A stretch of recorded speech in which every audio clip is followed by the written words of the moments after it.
Sawona siyabingelela ngabe ubani lo esinaye namhlanje ovunule kamnandi kangaka kuyinyanga yamasiko. Sicela ukubuza ngabe sikhuluma nobani? Nozuzile Mthembu. Uzuzile Mthembu. Siyakubona uvunulile. Ngabe yini nje oyivunulele? Uconse nje kangaka since uSeptember inyanga yamasiko amagugu. Wow. Ngiyabonga.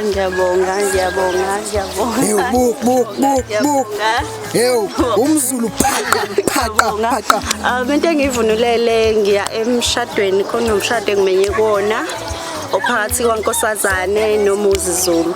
Yebo ngizodlala indawo yokuba unkosikazi wephoyisa. Unkosikazi manje umlingisi njalo lo esikhuluma naye la i-act.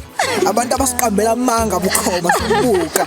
Yabona kanye nombhali. Aphinde umbhali. Ababe siyayizwela ke babukeli kuphi la kufinyelela khona le video. Mhlambe umuntu omusha senze kuyinyanga yamasiko njengoba uvunulile nje. Mhlambe umgqugquzela kanjani because siyazi abantu bayathanda ukwalahla amasiko. Mhlambe ungathini kumuntu omusha ngokuthi ayikhuthaze nabanye abantu bebona ukuthi no lento le ikhona.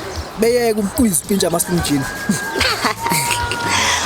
Into engayisho kubantu abasha ukuthi landela inhliziyo yakho, uzazi ukuthi uphumaphi uyaphi empilweni, ufunde isikole guys sibalekile is education.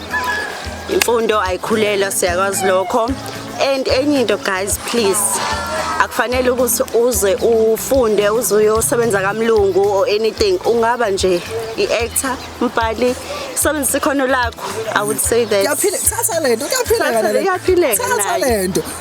sithi sizwile ukuthi ungumbhali umuntu ofisa ukuthi uzombhalela istory sakhe because khona abantu abafisayo bangazi mhlambe bengabathola kanjani abantu njengami nje mhlambe kune story ngifisa ukuzidlulisa ngiyasaba ukukhuluma wena njengombhali uyiciko mhlambe ngingakuxhuma kanjani ngakuthola kweziphi izinkundla zokuxhumana konke nefoni nami.